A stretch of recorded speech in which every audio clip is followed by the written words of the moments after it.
नमस्कार 11 स्पेशल में आपका स्वागत है। मैं हूं अभिषेक सिन्हा आपके साथ। लोकसभा चुनाव के नतीजे सामने आ गए हैं। अब शपथ का अग्निपथ चल रहा है। कहीं ना कहीं इसी अग्निपथ से गुजरकर शपथ ग्रहण तक पहुंचना है। पहले एनडीए के जो साथी गठबंधन दल हैं, चाहे बात करें जदयू की, चाहे बात करें टीडीपी की, मनाने रिझाने का सिलसिला तो चलता रहेगा, क्योंकि ये हिंदुस्तान है, लोकतंत्र पर चलता है। मतभेद आधार होता है लोकतंत्र का, तो मतभेद भी स्वाभाविक है। लेकिन यह माना जा रहा है कि यह मनाने सुलझाने का मामला सुलझकर सामने आ जाएगा। 7 तारीख को दावा पेश करेगी एनडीए और 9 तारीख को प्रधानमंत्री नरेंद्र मोदी तीसरी बार शपथ लेंगे। सीधे डायरेक्ट तीसरी बार शपथ लेने वाले देश के दूसरे प्रधानमंत्री बनेंगे। जवाहरलाल नेहरू के बाद इंदिरा गांधी भी 3 बार बनी थी, लेकिन बीच में गैप आ गया था।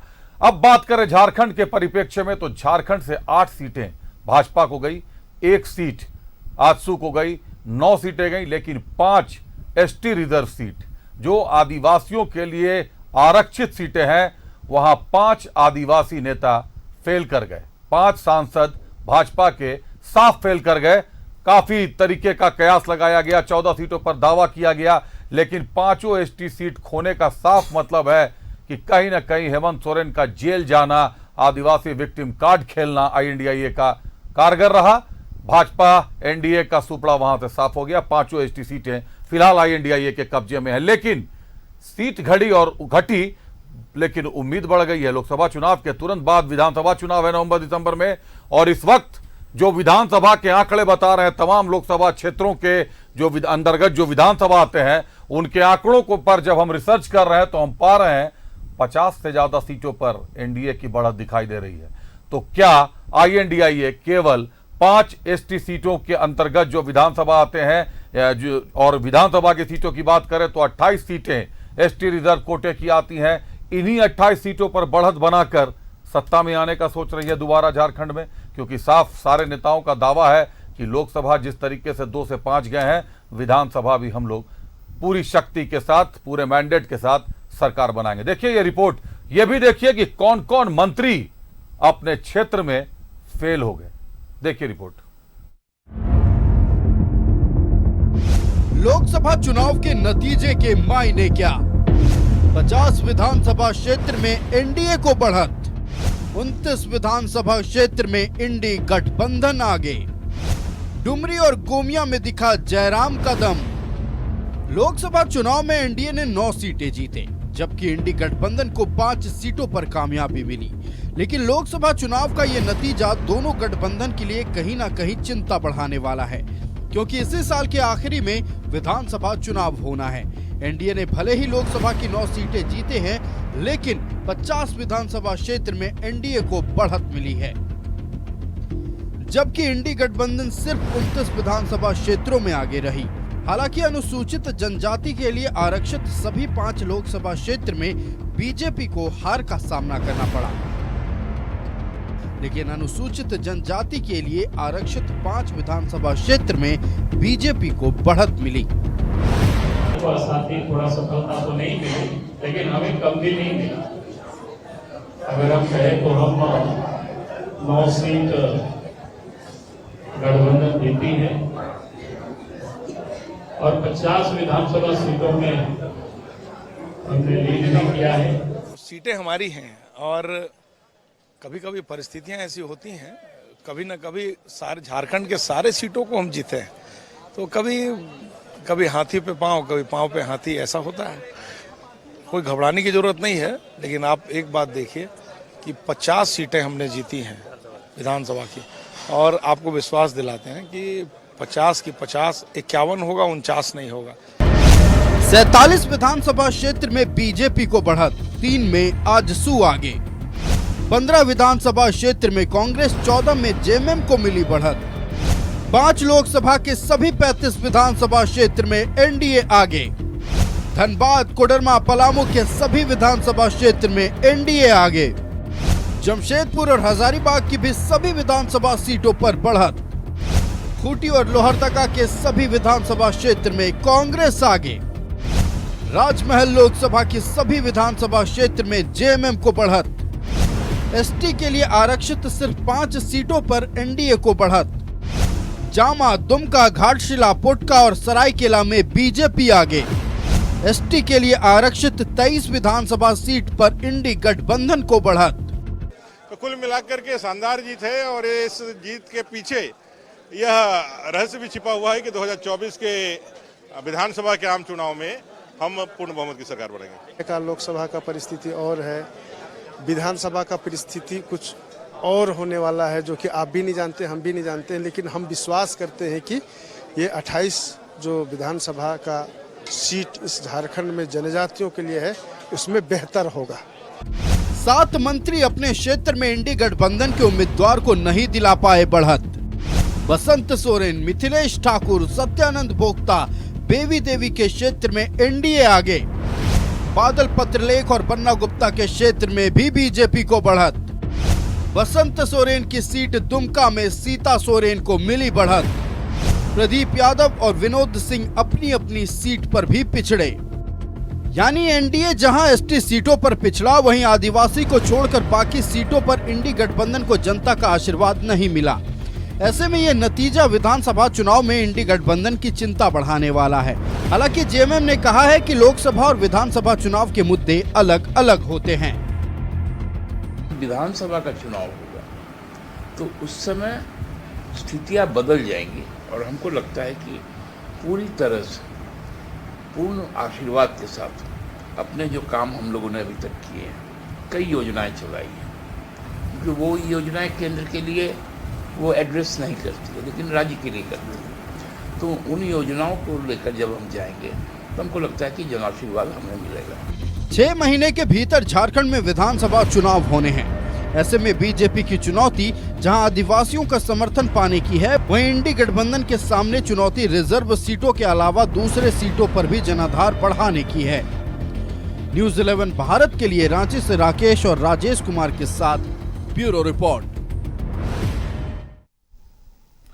तमाम रिपोर्ट्स आपने देख लिया, तमाम दावे आपने देख लिए, सच्चाई आपके सामने है, सब कुछ वैसा है। लेकिन यह भी सच है कि विधानसभा और लोकसभा के मुद्दे अलग होते हैं, लेकिन उतना ही सच यह भी है कि जिन लोकसभा क्षेत्र के अंतर्गत विधानसभा पर विधायकों का कब्जा जिस पार्टी का रहा, वहां से उस लोकसभा क्षेत्र को मजबूत किया है उन विधायकों ने।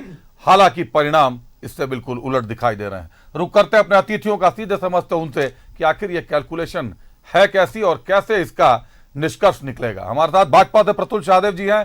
प्रतुल जी स्वागत है आपका। कांग्रेस से कमल ठाकुर साहब हमारे साथ हैं। कमल जी स्वागत करते हैं आपका।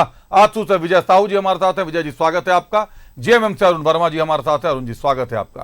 पहला सवाल अरुण वर्मा साहब आपसे, सरकार आपकी आदिवासी की सीटों पर पूरी तरीके से INDIA का कब्जा रहा। अगर बात करें तो 3 सीटों पर जेएमएम, जबकि 2 सीटों पर कांग्रेस का कब्जा रहा। सबसे पहले तो जी बताएं। आपके चैनल के माध्यम से जी देश की और झारखंड की जनता का हम लोग आभार प्रकट करते हैं।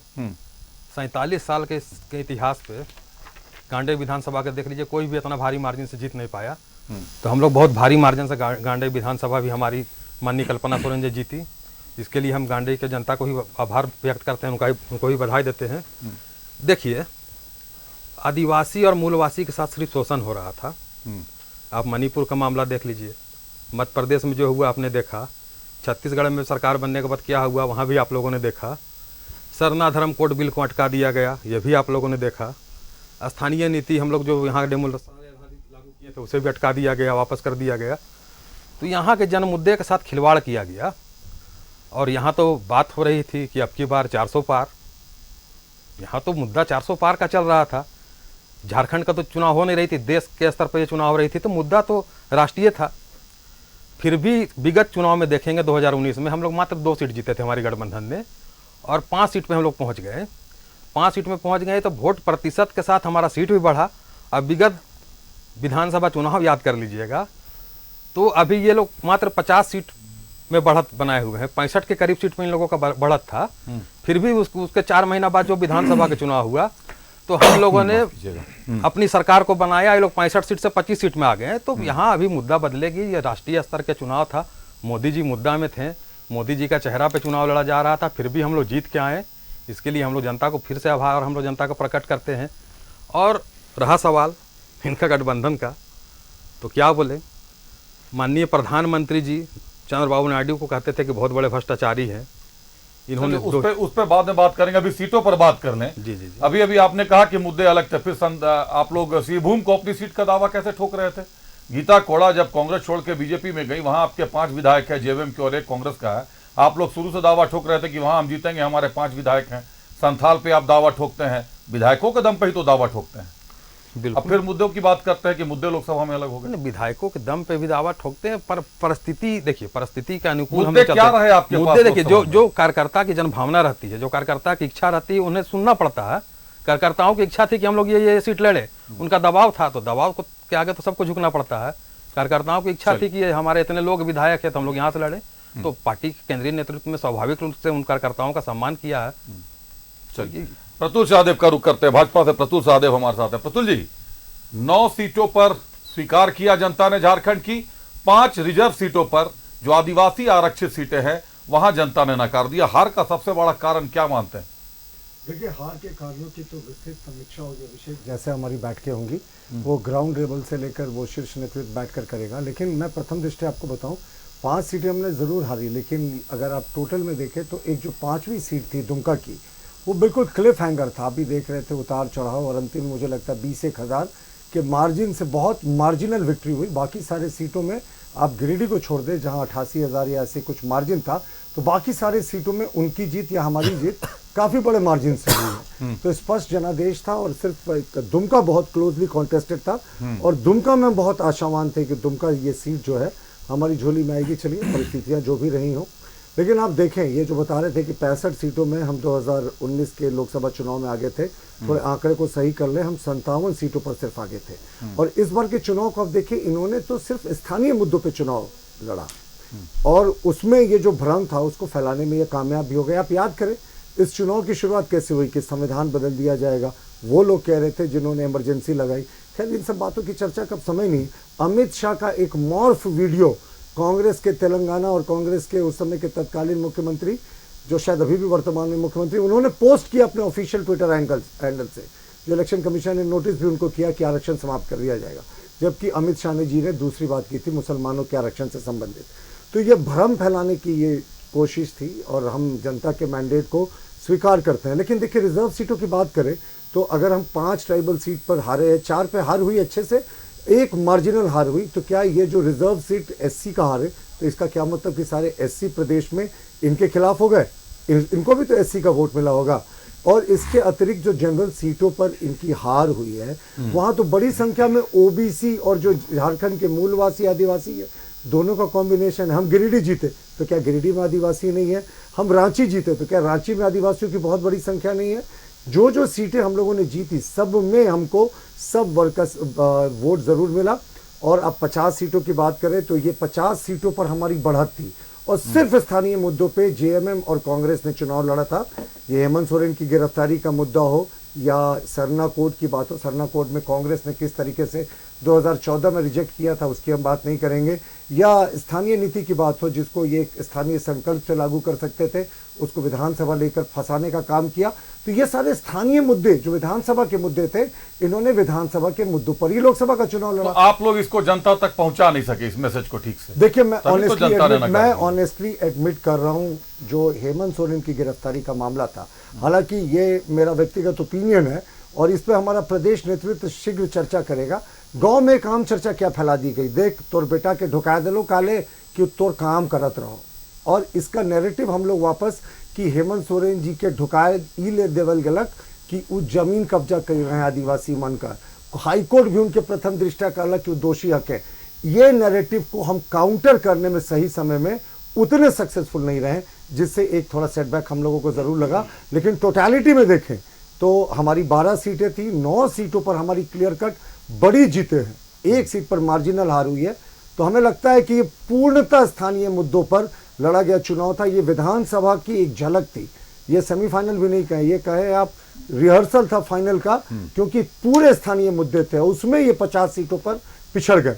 और अब ये तो देखें कि झारखंड मुक्ति मोर्चा 30 सीटों पर जीती थी, मुझे लगता है वो शायद अब 13 या 14 सीटों पर सिमट गई इस बार। कांग्रेस ने शायद 14-15 सीटों पर बढ़त बनाई। कुछ इसी तरीके का आंकड़ा है। तो आप देखें ये रेफरेंडम इन्होंने किया था स्थानीय मुद्दों पर, और इसी रेफरेंडम में ये 29 सीटों पर सिमट गए और हम 50 सीटों पर आ गए। मैंने कहा ना कि ट्राइबलों के एक चीज तो पूरे चुनाव प्रकरण में एक चीज तो तय है कि लोकसभा और खूंटी की अगर बात करें या लोहरदगा की बात करें, आप लोगों ने इसको बहुत फॉर ग्रांटेड अगर कह लें कि आप लोग जरूरत से ज्यादा आत्मविश्वास से लवरेज हो गए। 10,000 से जीते थे, 1445 वोट से जीते थे, लेकिन जिस तरीके से मेहनत की गई शायद जनता ने वो स्वीकार नहीं किया। और ये मानना होगा कि केवल मोदी की गारंटी से देश नहीं चलेगा। ये लोकतंत्र है, यहां हर व्यक्ति को जमीन पर धरातल पर उतरकर काम करना होगा। कई गांव से हम लोगों को रिपोर्ट है कि सांसद साहब 5 साल में एक बार उस गांव तक नहीं गए और गांव ने उनको अंदर घुसने से मना कर दिया था। देखिए, ये मोदी की गारंटी ही थी कि आप तीसरी बार देश के इतिहास में, ये सिर्फ दूसरी बार हो रहा है आदरणीय नेहरू जी के बाद, कि कोई व्यक्ति लगातार तीसरे टर्म प्रधानमंत्री बनने जा रहा है। ये मोदी की ही गारंटी थी कि हम 240 सीटों पर आए। और अभिषेक, एक छोटा सा फैक्ट चेक, जल्दी जल्दी। कांग्रेस ने जो 1991 में नरसिम्हा राव जिस समय प्रधानमंत्री बने थे 232 सीटें जीती थी। उसके बाद कांग्रेस सिर्फ एक बार 200 का आंकड़ा पार कर पाई, वो भी 2009 के इलेक्शन में जब उनको 206 सीटें आई। उन्होंने देश 206 सीटों पर सरकार बनाई, कहा सब कुछ नैतिक है। हम 240 पर बना रहे, इनको ऑब्जेक्शन। और 2004 में 145 सीटें आई थी कांग्रेस को और सरकार पर काबिज हो गए थे 5 साल, वो नैतिक था। लेकिन 240 और एनडीए को 292 हम सरकार बना रहे हैं, तो इनको मिर्ची लग रही है। ये कहां का नैतिक था? मिर्ची लगने पर तो भी आऊंगा जब शेयर बाजार स्कैम की बात आज राहुल गांधी ने प्रेस कॉन्फ्रेंस कर कही है। पहले कमल ठाकुर साहब का रुख करता हूं। कमल ठाकुर साहब, कांग्रेस बीच की राजनीति करती है। अगर जेएमएम को देखें तो जेएमएम आदिवासियों के लिए, आदिवासियों की राजनीति की बात करती है, उनकी विचारधारा की बात करती है। कांग्रेस कहीं ना कहीं बीच की राजनीति की बात करती है। लेकिन जिस तरीके से ठुकराया गया सामान्य सीटों पर आईएनडीआईए गठबंधन को, केवल रिजर्व सीटों पर, एसटी के लिए रिजर्व सीटों पर, आदिवासी के लिए आरक्षित सीटों पर यह चुनाव 5 सीटें आप लोगों के खाते में लोकसभा में आई। अगर विधानसभा में बात करें तो महज 28 सीटें आरक्षित हैं एसटी के लिए, और अगर एसटी की भी बात कर लें तो 7 सीटें उनके लिए भी आरक्षित हैं। कुल मिलाजुलाकर 35 सीटों के करीब है। बाकी सामान्य सीटें हैं। कैसे साधेंगे विधानसभा साहब ये 35 सीटों को लेकर ही? और ये कहीं ना कहीं ये जो भाषण है या आदिवासी विक्टिम कार्ड है, इसके चलते आदिवासियों और एक सामान्य जाति के बीच में गहरी खाई सी बनती जा रही है। 65 से 70 सीटों पर तो फिर वही हो जाएगा। 81 सीटें हैं, उसमें 35 सीटें माइनस कर दें। देखिए अभिषेक जी, 2019 में भी प्रतुल जी ने भी बताया कि 57 विधानसभा सीटों पर ये लोग बढ़त बनाए थे, लेकिन जब विधानसभा का चुनाव हुआ जी तो 25 पर आके अटक गए। लोकसभा का चुनाव और विधानसभा का चुनाव एकदम अलग होता है। लोकसभा में जो चुनाव होता है वो नेशनल इशू पर होता है और विधानसभा स्थानीय बात है। राज्य में क्या हम किए हैं इस विषय पर चुनाव होगा। गरीब की सरकार, गरीबों को ख्याल रखने वाली सरकार आज के टाइम में झारखंड में है, जिसका परिणाम ये है आखिर सुरक्षित सीट क्यों बनाया जाता है, क्योंकि उन लोगों को, सुरक्षित लोगों को भी मुख्य धारा में लाना है। तो ये तो विश्वास यहाँ के जो गरीब गुरबा हैं उनको तो है ही, क्योंकि जो गरीबों का सीट है जहाँ सुरक्षित लोग हैं उनको जब हम आगे लाए हैं, जिसका परिणाम है कि 5 सुरक्षित सीट हम जीत गए। स्थानीय जो चुनाव मुद्दा है, तो बाकी सीटों में गरीब नहीं रहते। नहीं गरीब रहते हैं। आप पूरी बात सुन लीजिए।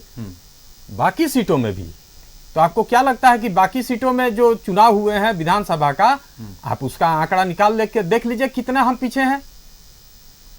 आप 57 जीतते हैं तो 25 पर आ जाते हैं। इस बार तो 50 है।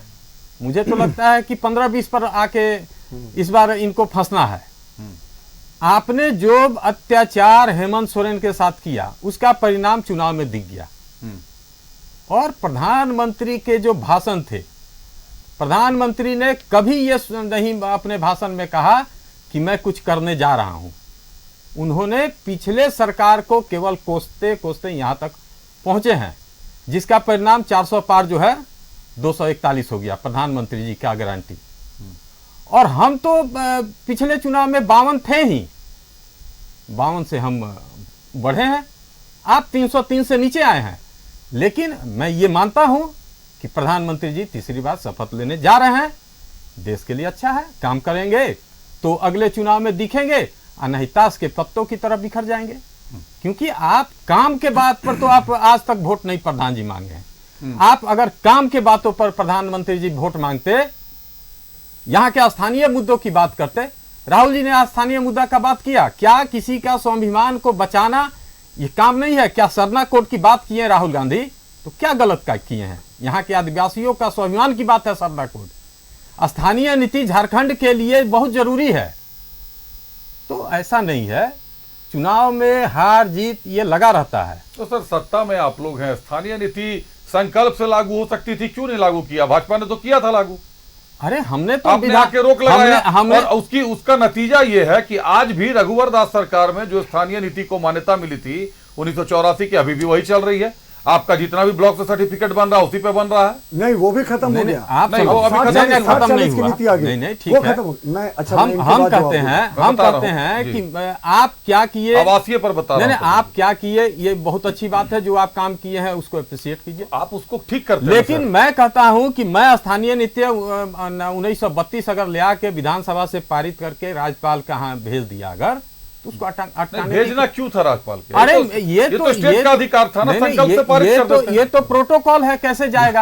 कहाँ प्रोटोकॉल है सर? अरे कैसे नहीं राज्यपाल के यहाँ भेजेंगे हम? स्थानीय नीति को राज्यपाल के यहाँ भेजना प्रोटोकॉल है। अरे हम क्यों नहीं भेजेंगे? राज्यपाल मेरा आपने राज्यपाल को भेजा, उसको सूची में शामिल करने के लिए भेजा आपने। प्रतुल जी कुछ कहना चाह रहे हैं, आ रहा हूँ प्रतुल जी आपके पास।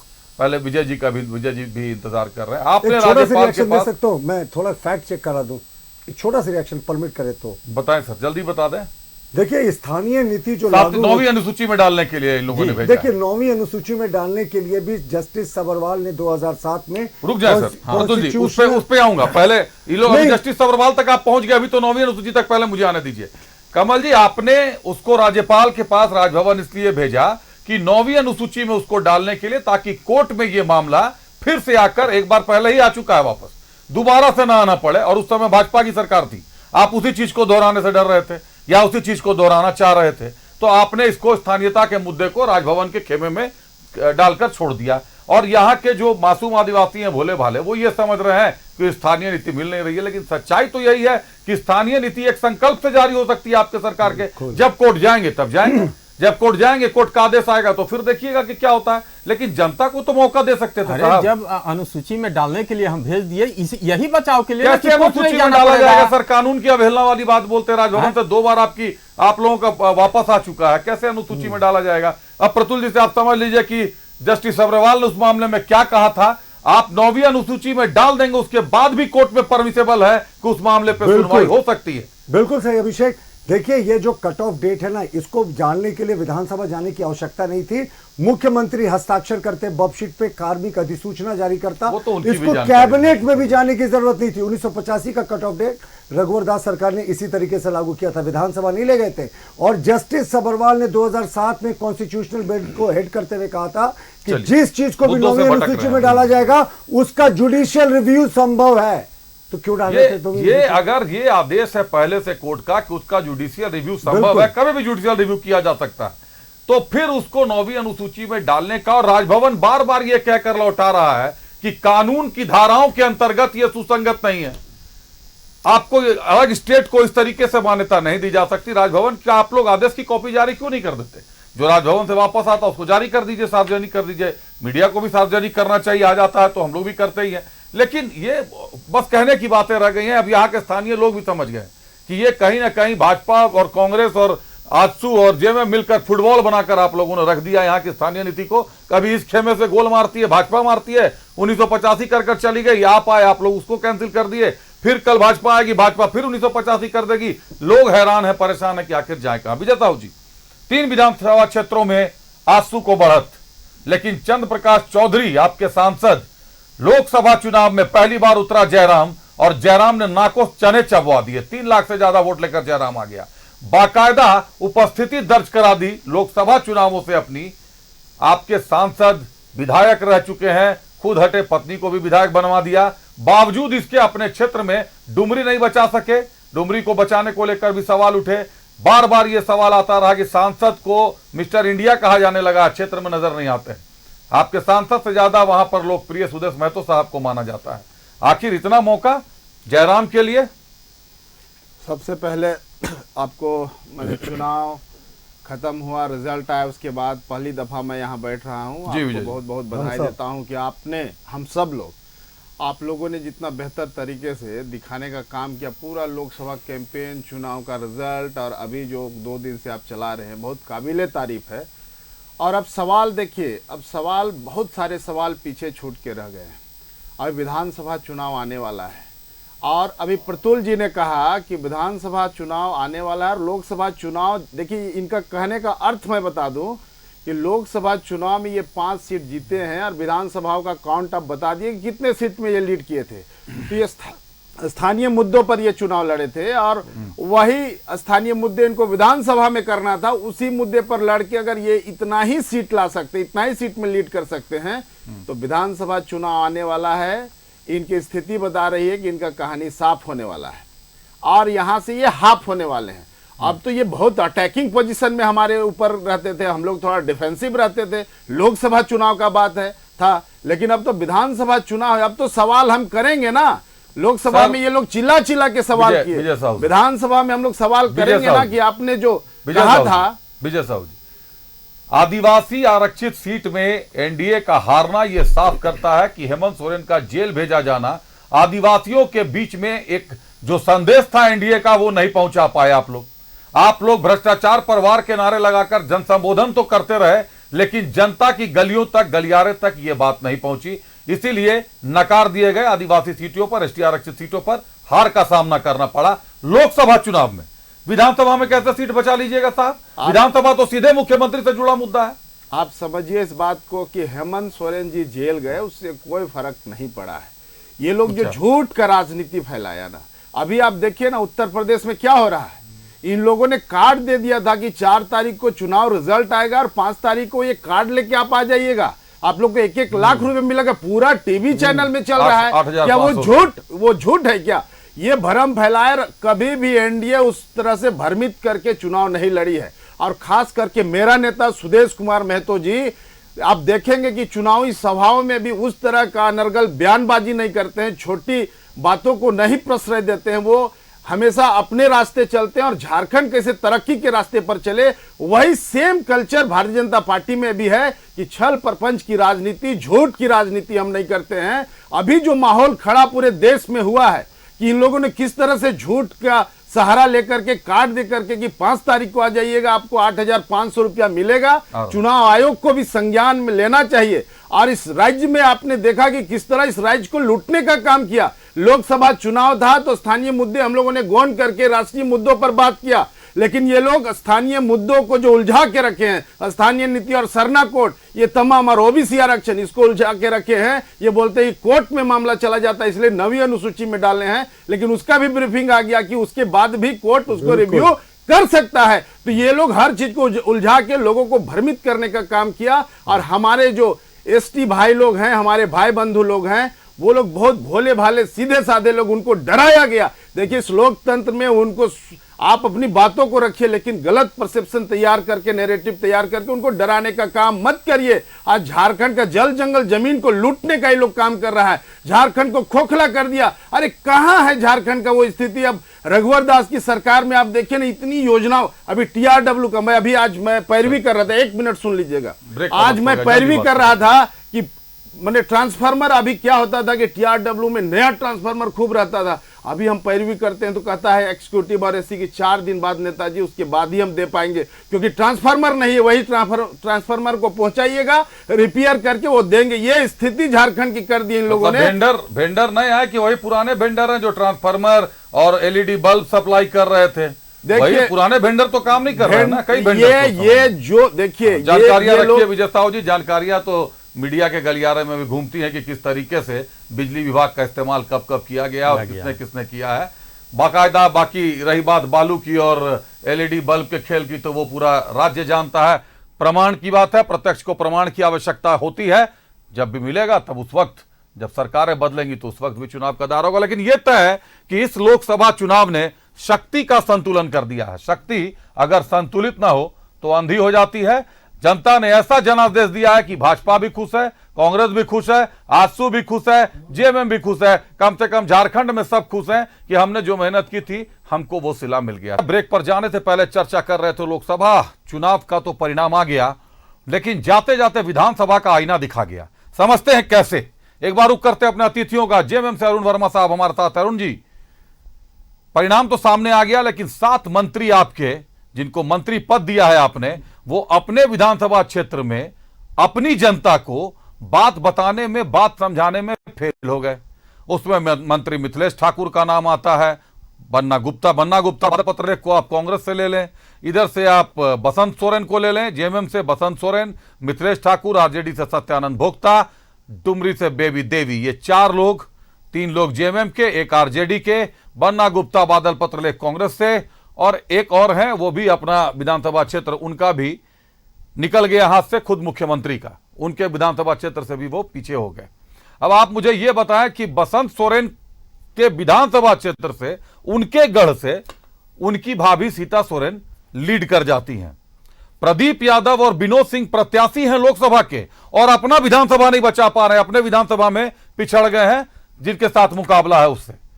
कैसे चुनाव की रणनीति बनाते? केवल विक्टिम कार्ड पे, और विक्टिम कार्ड भी अगर कारगर होता दुमका में, तो बसंत सोरेन हेमंत सोरेन के भाई हैं, बसंत सोरेन के विधानसभा क्षेत्र से सीता सोरेन लीड कर गई। विक्टिम कार्ड हम लोग नहीं खेलते हैं, ये विक्टिम नहीं है। बिल्कुल हेमंत सोरेन विक्टिम नहीं बने। हेमंत सोरेन कहाँ विक्टिम कार्ड खेले? उनको फंसा के आज तक देश मतलब विक्टिम ही हो गया। देश के इतिहास में कभी सुने हैं कि सिविल मामला में, जमीन का मामला में किसी व्यक्ति को जेल जाते हुए आपने कभी देखा है?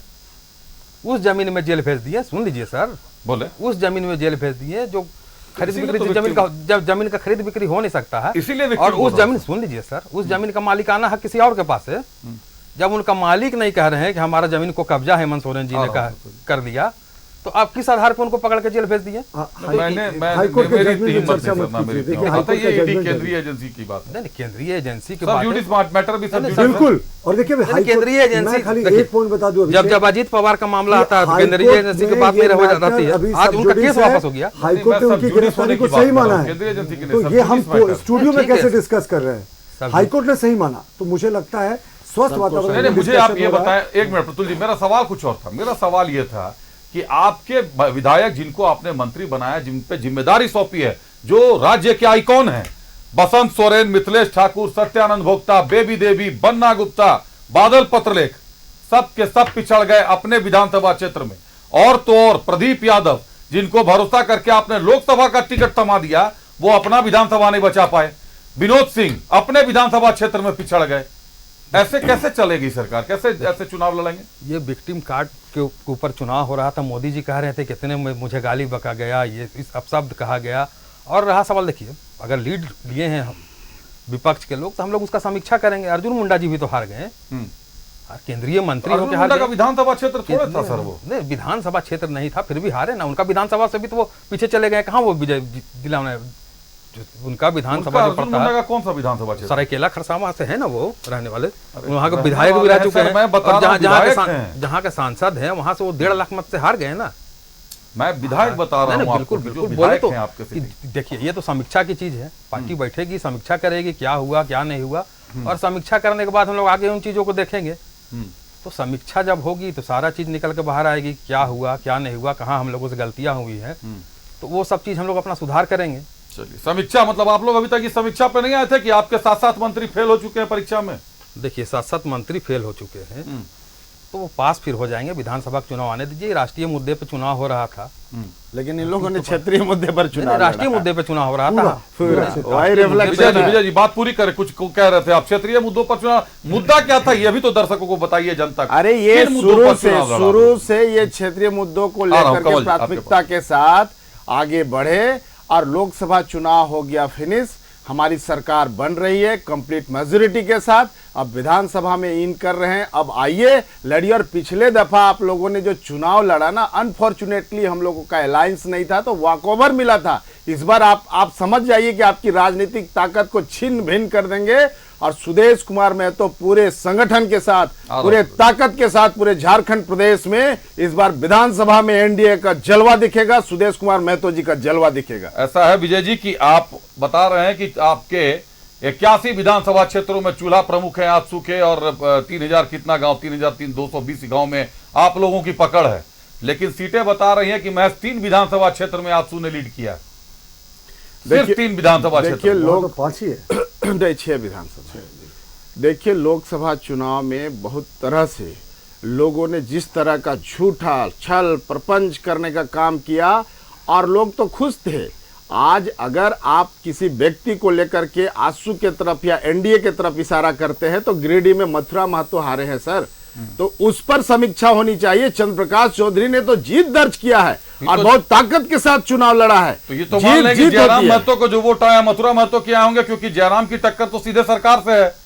तो यही मान लेते हैं कि जयराम ने सरकार का जयराम महतो के संदर्भ में अगर ये सोच रहे होंगे कि जयराम महतो को प्रमोट करने के बाद हमको फायदा होगा, तो ये चुनाव में दिख गया कि जयराम महतो कैसे यहां पर आया। और आपने जो वादा किया था झारखंड प्रदेश से कि युवाओं को रोजगार देंगे, आपने जो वादा किया था कि जो शिक्षित जो ग्रेजुएट है और पोस्ट ग्रेजुएट है उनको हम लोग बेरोजगारी भत्ता देंगे, उसमें आप फेल हो गए। और आप फेल हो गए तो कोई नौजवान खड़ा हुआ है, लेकिन इससे नुकसान आजसू पार्टी के सुदेश कुमार महतो गंगा नदी है, छोटा नदी में कोई शामिल हो रहा है तो 20, 25, 30 किलोमीटर में सूख जाएगा। सुदेश कुमार महतो झारखंड का आइकॉन थे, हैं और रहेंगे। विजय सर, मैं भी वही कह रहा हूं कि आपने परीक्षा की व्यवस्था नहीं की, आपने 60-40 कर दिया। सिस्टम से जयराम की लड़ाई थी, तो जयराम वहां से खड़ा होकर 3 लाख वोट लाते हैं तो वो सरकार के ही जो नुमाइंदे होंगे मथुरा महतो का वोट काटते हैं। अन्यथा मथुरा महतो वहां से जीत जाते अगर जयराम महतो खड़े नहीं होते। जयराम के खड़े होने से चंद्र प्रकाश चौधरी को फायदा कहीं ना कहीं हुआ है। ये बात आप लोग भी पहले स्वीकार कर चुके हैं कि जयराम महतो की तो लड़ाई सिस्टम के साथ है, आपके साथ तो है नहीं। कमल ठाकुर साहब, आप कुछ कहना चाह रहे हैं? देखिए, अभी हमारे भाई विजय जी बोल रहे थे कि 1 लाख के लिए महिलाएं लाइन लगाई हैं। हमने वादा किया था 5 न्याय में कि मेरी सरकार बनेगी तो ये तो येलो बरगला के कुछ लोगों को भेज दिया। मैं आपको स्क्रीन पर दिखाऊं कि वहां किस तरीके का मैनिफेस्टो निकाल कर वहां प्रिंट करके चलाया गया था सर। अरे सर, ये निर्वाचन आयोग की अवहेलना का मामला है। 400 पार का नारा लगा के आप पर्ची बांटते हैं, वो मॉडल कोड ऑफ कंडक्ट का वायलेशन है। चुनाव बाद भी संज्ञान लेना चाहिए। और लेकिन मैं उनकी सदस्यता, आप एक बात बताइए। नहीं, सुन लीजिए, अब मैं आ रहा हूँ। मैं पर्चा बनवाता हूँ चुनाव में, घर घर बांटता हूँ, तो क्या किसी भी चीज का अपने विकास क्या करेंगे, किसको क्या देंगे, उसमें ये रहता है कि कितना देंगे भविष्य में। अगर पर्चे में है तो लाइए। तो मैं कहता हूं कि मैं तो मैनिफेस्टो में वो बात दिया था कि मेरी सरकार आएगी। सर, आचार संहिता लगे हुए में राहुल गांधी साहब ने चाईबासा में जनसभा को संबोधित करते हुए कह दिया था कि हर महिला को 1 लाख रुपए देंगे साल का। अरे तो आपको लगता है आचार संहिता? ये तो भाजपा का कमाल है कि भाजपा ने किसी ने विरोधी नहीं किया। नहीं, आप एक बात बताइए, मैं अपने मैनिफेस्टो का प्रचार करूंगा कि नहीं करूंगा? आप बिल्कुल कर सकते हैं। और आप बोलते हैं, ये बता रहे हैं कि झूठ प्रपंच। अरे प्रधानमंत्री तो जो 2014 में चालू किए थे 2024 तक चला वही बात। आपने जो दिया वो कहां बोला? मैं कहता हूं कि आपने कहा था महंगाई खत्म किए क्या? आप 2 करोड़ नौकरी देंगे, दे दिए।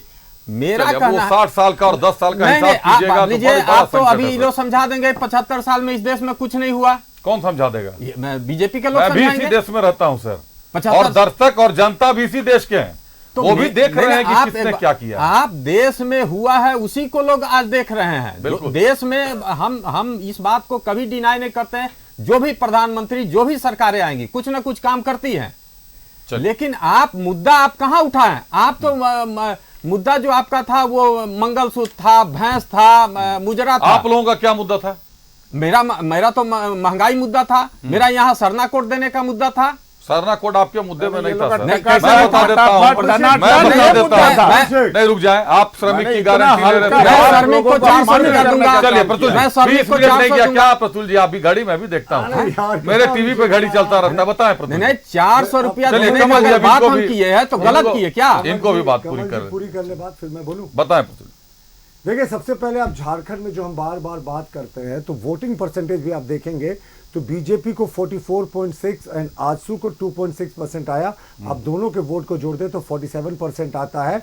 और जेएमएम, कांग्रेस और जो सीपीआई-एमएल तीनों मिलकर लड़ी थी उनके वोट परसेंटेज को जोड़ दे तो भी 36% के आसपास विधानसभा इनका चुनाव नहीं, मैं अभी के लोकसभा चुनाव की बात लोकसभा कर रहा चुनाव हूं। अभी भी 11% का गैप था इस चुनाव में, जो एनडीए है और जो इंडी गठबंधन दोनों के बीच में। और देखिए किस तरीके का नैरेटिव रचा जाता। वो कहते हैं ना कि वो हम पर आरोप लगा रहे हैं, तरह तरह की बातें कर रहे हैं, पर हम पर जीत का जश्न मनाने की पाबंदी है और वो हार का ढोल पीट रहे हैं। ये तो गजब का बात हो गया साहब। मैंने तो आंकड़ों से बता दिया, 145 सीटों में 2004 में सरकार जिन्होंने बनाई, वो 240 में बीजेपी जो फुल मेजोरिटी के साथ एनडीए के साथ 292 पे आई है, वो कह रहे नहीं साहब, नैतिकता के आधार पर ये नहीं करना चाहिए। और अभिषेक एक बात और क्या कहा था जेएमएम के प्रवक्ता ने प्रेस कॉन्फ्रेंस करके कि बाबूलाल मरांडी जी को इस्तीफा देना चाहिए क्योंकि भाजपा 12 से घटकर 9 पर आ गई। तो इन तो अपने सीट पर चंपई सोरेन पीछे हो गए। 6 मंत्री अन्य के आपने नाम गिना दिए, बेबी देवी की बात करें, बसंत सोरेन की बात करें, बादल पत्रलेख की बात करें, तमाम लोग के सीटों पर ये पीछे थे। तो ये तो मुख्यमंत्री के सहित ये 7 मंत्रियों को भी उस नैतिकता के आधार पर इस्तीफा देना चाहिए। शुरुआत मुख्यमंत्री से करते हैं ना, मुख्यमंत्री के क्षेत्र में एनडीए आगे था, इससे बड़ा जनता का क्या संदेश होगा। हम ट्राइबल सीट की बात करते हैं, जरूर करें। देखिए पिछली बार हम लोगों ने सिर्फ 2 सीटें ट्राइबल में जीती थी, इस बार 60 ट्राइबल सीटों पर हम आगे थे। तो हम सनय सनय जो कर रहे हैं अपना प्रोग्रेस कर रहे हैं। लेकिन कांग्रेस ने जो गारंटी भरवाई थी, पता है अभिषेक, सिगरेट के डिब्बे पे भी लिखा जाता है ना छोटे से, वैधानिक चेतावनी, ये पीना स्वास्थ्य के लिए हानिकारक है, कैंसर हो जाता है। कांग्रेस ने कहीं नहीं लिखा था अपने उस पूरे पत्र को। वो अभी मैं चैलेंज करता हूं कमल जी को निकाल कर दिखा दे कि हम सत्ता में आएंगे तो कांग्रेस की गारंटी, फॉर्म बजाबता कॉलम था साहब, नाम, आयु, मोबाइल नंबर, 1 लाख रुपए। आप निकाल कर दिखाए, आप निकाल कर दिखाए। मैं चैलेंज कर रहा हूं, आप अभी गूगल पे, मैं इंतजार करता हूँ, गूगल करे, फॉर्म को निकाले भी नहीं, सत्ता में आएंगे तो देंगे। कब निकाल, आप गूगल से निकाल के इनको दिखाने गई है ना, मैं तो चैलेंज देखिए, ये एक पूरा कॉलम था नीचे कि नाम, पता, मोबाइल नंबर सब भरे, और कांग्रेस की गारंटी 1 लाख रुपए, ऐसे ऐसे, ये कहीं नहीं था। गलत साहब, सत्ता में आएंगे तो इन्होंने फॉर्म भरवा नहीं आएंगे 1 लाख का। अच्छा क्या जनता मूर्ख है? मैनिफेस्टो की बात हम नहीं करेंगे तो किसका बात करेंगे? चुनाव हो गया, आपका तो मैनिफेस्टो में कुछ था ही नहीं है लोगों के लिए। और अरे इसीलिए 303 से 240 में आए हैं। आप तो 200 का आंकड़ा आप 303 प्रधानमंत्री की गारंटी देश में फेल हो गई। 232 ये सीटें पहुंचे थे 91 में, आप आए हैं। भाजपा को भी 11 मंत्री हारे हैं, 45 देश के 11 मंत्री हारे हैं देश में। आज नैतिकता की बात देश में 11 मंत्री हारे हैं, उसका जिम्मेदारी प्रधानमंत्री लेंगे। ज्यादा जीती, लेकिन सरकार मत बनाइए। अरे तो यहाँ भी मंत्री पीछे चले हैं, चुनाव यहाँ भी मंत्री पीछे हैं, 100 से कम सीटों पर सिमट, मैं भी वही कर रहा हूँ, यहाँ भी मंत्री पीछे हैं। 11 मंत्री पर सवाल क्यों नहीं? देश की सबसे पुरानी पार्टी 100 सीटों से ज्यादा पर कम पर लगातार तीसरे चुनाव में सिमट डबल करवा दिया। ये क्यों नहीं चर्चा होती है? तो डबल पर है, 2019 से तो डबल हो गया वो 2024 में, पर 2 लगातार 3 चुनावों में। ये तो सरकार बनाने की बात कर रहे थे। मंथन आप लोगों को भी ये करना चाहिए था। लोहरदगा और खूंटी जो बहुत मार्जिनल आपने जीता था, आपको वो दोनों सीटें इस बार गंवानी पड़ी, सीटें आपकी घट गई, वहीं से आपकी सीटें सबसे पहले घटी। चलिए एक बार रुक करते हैं अरुण वर्मा साहब का। अरुण वर्मा साहब, गांडे में कल्पना सोरेन ने चुनाव लड़ा, हेमंत सोरेन की गिरफ्तारी मूल मुद्दा थी, कल्पना सोरेन ने चुनाव लड़ा, लेकिन आपको बता दूं कि जितने वोट उनको आए हैं, अन्नपूर्णा देवी को भी उसी विधानसभा क्षेत्र से, उस विधानसभा क्षेत्र से करीब करीब उतने ही वोट आए हैं, 2-3 हजार वोट का मार्जिनल अंतर है। दिलीप वर्मा जरूर हार गए वहां से 82,000 वोट से, लेकिन लोकसभा में जनता ने अन्नपूर्णा देवी, क्योंकि वोटर तो एक ही थे, 2 ईवीएम लगे हुए थे, वोटर जा रहे थे यहां विधानसभा का ठप्पा लगा रहे थे, वहां जाकर लोकसभा का ठप्पा लगा रहे थे। एक ही वोटर ने विधानसभा में जरूर दे दिया कल्पना सोरेन को, लेकिन लोकसभा में अन्नपूर्णा देवी को दिया। कहीं ना कहीं वही तो बता रहे हैं, लोकसभा चुनाव और विधानसभा चुनाव अलग अलग मुद्दे पर लड़े जाती है। आप वही वोटर जिन्होंने लोकसभा में अन्नपूर्णा देवी जी को वोट दिया और वही वोटर ने इनके कैंडिडेट को वोट नहीं दिया, हम लोगों को रिकॉर्ड मतों से जितवाने का काम किया, प्रतुल जी का एक कला देख के बड़ा हमको खुशी महसूस हुआ। नहीं, व्यक्तिगत टिप्पणी मत कीजिए, डिबेट बड़े हेल्दी इन्वायरमेंट में हो रहा है। मैं आपकी कलाकृति पर कमेंट करने लगूं, आप कला पर कमेंट, हेल्दी डिबेट रहने दीजिए ना। प्रतुल जी पे छोड़िए ना साहब, आप बड़े पैमाने पर बात कीजिए। प्रतुल फोबिया से निकलिए, प्रतुल फोबिया निकलिए। आप, मैं कह रहा हूँ ना, प्रतुल बोल कीजिए। मैंने तो किसी का नाम नहीं लिया, मैं तो एनडीए यूपीए की बात करता रहा, इंडी गठबंधन की बात करता रहा। नहीं, आप आदमी तो वही हूँ जो पहले। विधानसभा चुनाव में क्या नए मुद्दे रहेंगे? अभी हमने अरुण वर्मा साहब से पूछा कि गांडे में जीत जरूर कल्पना सोरेन की हुई है, लेकिन कहीं ना कहीं अगर वोटों की गिनती करें तो उन्हीं वोटर्स ने अन्नपूर्णा देवी को भी वोट दिया है, टक्कर बराबरी की है। अपने विधानसभा क्षेत्र के, मतलब भाजपा के जो वहां से प्रत्याशी थे, उनसे ज्यादा वोट अन्नपूर्णा देवी को आया है। परिस्थितियां विधानसभा चुनाव आते आते बदल जाएगी और अभी बदल भी चुकी है। अब गांडे विधानसभा का आप उदाहरण दे रहे हैं तो आप खुद ही देख रहे हैं कि लोकसभा चुनाव में अन्नपूर्णा देवी जी को उन्हीं मतदाताओं ने वोट दिया, पर विधानसभा चुनाव में इनके कैंडिडेट को उन्हीं मतदाताओं ने नकार दिया और हमारे विधानसभा के प्रत्याशी कल्पना सोरेन जी रिकॉर्ड मतों से जीत के आई। तो उसी तरह से देखिएगा, राष्ट्रीय परिप्रेक्ष्य में चुनाव हो रहा था, राष्ट्रीय मुद्दा था, 2 करोड़ रोजगार की बात करते थे, खैर वो सब बात तो किए नहीं, इस बार बोले भैंस खोल के ले जाएंगे, मंगलसूत्र ले लेंगे। तो राष्ट्रीय स्तर का चुनाव था, हिंदू मुसलमान करने का भी कोशिश किए। अब इनके चंद्रबाबू नायडू मुस्लिम आरक्षण का हितैषी है, उनका घोषणा पत्र में बजाबता है। अब ये कैसे उनसे साथ मिलकर सरकार चलाएंगे? ये बड़ा सवाल है, कैसे चलेगी सरकार? कैसे चलेगी सरकार? जिसके लिए दरवाजा खिड़की चौखट सब बंद करके रखे थे नीतीश कुमार के लिए, जवाब दे दो। वो दरवाजा एक चीज हमको चलिए उसमें हम नहीं जा रहे हैं, हम झारखंड में आ रहे हैं। वो तो ऐसा है, झारखंड में ही आ रहे हैं। चलिए कौन सा गठबंधन? झारखंड में ही आ रहे हैं। जैसे अभी हमारे विजय साहू जी जैसे बोल रहे थे, विजय साहू जी जैसे बोल रहे थे कि सुदेश महतो जी आइकन है झारखंड। एक सवाल छोड़िए सर, एक बार में समय नहीं है, पहले उन पे बोल देने दीजिए कि टीडीपी के साथ कैसे सरकार चलेगी। बताएं प्रतुल साहब जी। देखिए, राष्ट्रीय स्तर पे सारे दलों ने हमें बिना शर्त समर्थन दिया।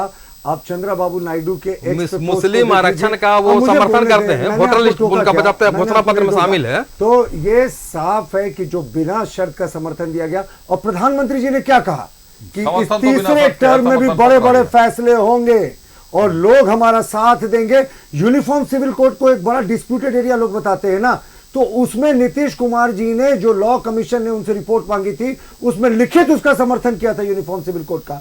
तो आप कहां इस तरह की भ्रांति फैला रहे हैं कि यूसीसी में हम फंसेंगे, एनआरसी में फंसेंगे? नीतीश कुमार का लॉ कमीशन को लिखित समर्थन है। तो हमारे जो परिप्रेक्ष्य में हम जो आज 292 सीटों पर, यह कुनबा बढ़ता जा रहा है। 7-8 निर्दलियों ने समर्थन देके हमें 301 तक पहुंचा दिया है। तो अब आप ये चिंता ना करें, ये लार ना टपकाएं, ये सरकार 5 वर्ष तक चलेगी और बड़े फैसले होंगे देश के हित में। चलिए, बड़े फैसले होंगे, निश्चित तौर पर बड़े फैसले होनी भी चाहिए। तीसरी बार सरकार बनने जा रही है और सरकारें जब बनती हैं तो सशक्त और शक्तिशाली सरकार बने। गठबंधन में लड़ाई हुई, गठबंधन का चुनाव हुआ, गठबंधन से मैंडेट दिया जनादेश 2024 ने। अगर अलग अलग दल को देखें, फिर से दोहरा रहा हूं, अलग अलग दल को जनता ने ऐसा जनादेश दिया है कि सभी के चेहरों पर मुस्कान है, हर व्यक्ति खुश है, हर दल के पास लोग खुश है कि हमने जितना किया था, मुझे उतनी मेहनत की रोटी मिल चुकी है। अब सरकार जिसकी बने, सरकार जिसकी चले, सरकार जैसे चले, राजनीति ये साहब चलती रहेगी सरकार। लेकिन जनता ने यह जरूर बता दिया कि शक्ति का संतुलन जनता ने कर दिया है। संतुलित रहिए, दोनों पक्ष विपक्ष टक्कर लेते रहिए। धन्यवाद करते हैं अपने अतिथियों का। हमारे साथ कांग्रेस से कमल ठाकुर साहब थे, कमल साहब धन्यवाद आपका। झामुमो से अरुण वर्मा जी थे, अरुण जी बहुत धन्यवाद आपका। आजसू से विजय साहू जी थे, विजय जी बहुत धन्यवाद आपका। और भाजपा से प्रतुल शाहदेव जी थे, प्रतुल जी बहुत धन्यवाद आपका। आप सभी अतिथियों का बहुत धन्यवाद। बहुमूल्य समय निकाला आपने, जनता को, दर्शकों तक अपनी बात पहुंचाई।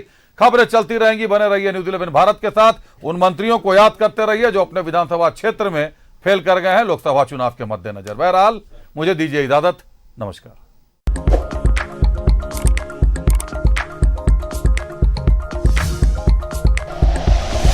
Like and share videos, subscribe करें हमारा चैनल और प्रेस करें बेल आइकॉन। न्यूज़ 11 भारत, सच है तो दिखेगा।